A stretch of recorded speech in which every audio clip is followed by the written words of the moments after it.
Be honest, your text game sucks, but I've got you covered. So go ahead and open up DaVinci Resolve. It can be the free version. I actually got this from Jake Hayden on YouTube. He uses the studio version, so I had to make a few adjustments. But first off, just go ahead and find a random water picture off of Google. This you don't need to start with, but just have it so you don't have to worry about it later on. And then next, you are going to go ahead into the Effects tab and search for a fusion composition. I'm gonna go ahead and place that down and go ahead and open the fusion tab. You've got your media out. I'm gonna hit background over here and then just connect the two of them. Control space, type in text, do the text plus, and then click on your background, control space, merge node. That way you can now take your text and connect it. Go into your text and just type something. Okay. And then we will change the font.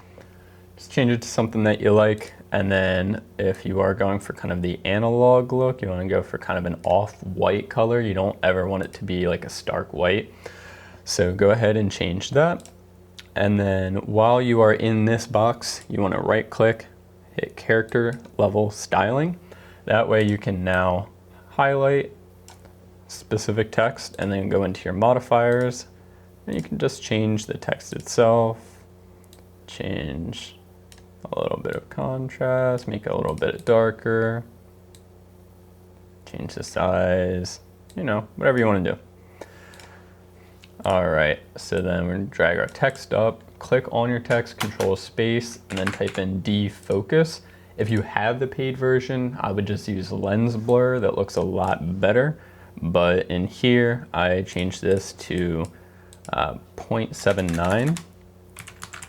And then you can mess with everything else to taste as you'd like, but honestly, less is more, and you'll see why in a second, because we are going to space, do a soft glow, and then we are going to turn this gain all the way down. Like I said, less is more here, especially because we are going to Control C and then Control V and increase the gain just a little bit, and then Control Z, Control V one more time, and then on the bottom one, increase that a little bit more.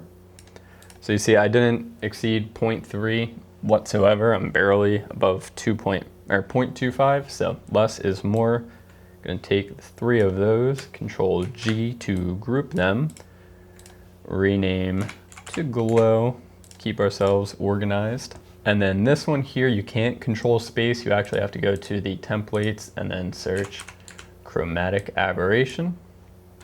But you'll see it happens like that, so make sure you click on glow and then click chromatic aberration.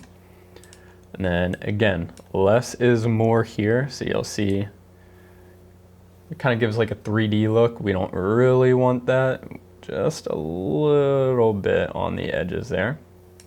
Okay, so you see I'm at like 0.0108, so very, very little. And then under chromatic aberration, control space, do a camera shake. Do this one with parentheses. And then you're going to make your deviation for X 0.003, likewise 0.003, rotation all the way down, randomness all the way up, strength and speed all the way up.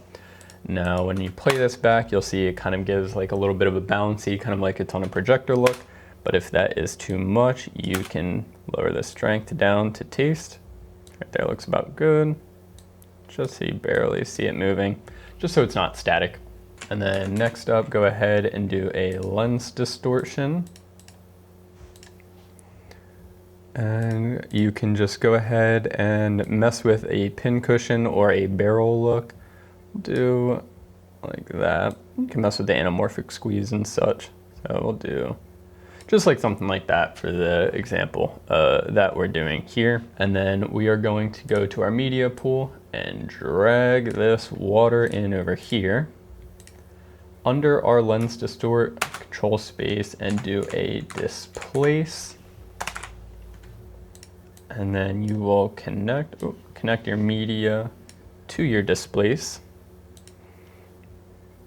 Go to X, Y, and then you can change the Y refraction just a little bit, and you'll see it's pretty dramatic there. So what we'll do, media in, space, media in, control space, and then do a blur node. And increase the blur size. Obviously, the more blur, the less dramatic the water will look, but somewhere around there so you get a little bit of texture. And then down here, click on your merge one, space, do stop motion. And then I put this down to 1 personally, but it's up to you. You can change that to taste, whatever you want to do. And then the cool thing with this is now, when you go up to your text and move it around, you can see obviously the D-squeeze, the anamorphic lens, it kind of makes it move around, but you can see how it adjusts the text to fit with this media one image that we had in our media pool over here. So pretty simple. Everything from there is pretty much adjusting to taste how you like to. So you can get real creative with it. You can start adding on like little squares in the back, things of that nature. You can animate it from there. That way you're not using just some corny little animated templates that you got off of Instagram. So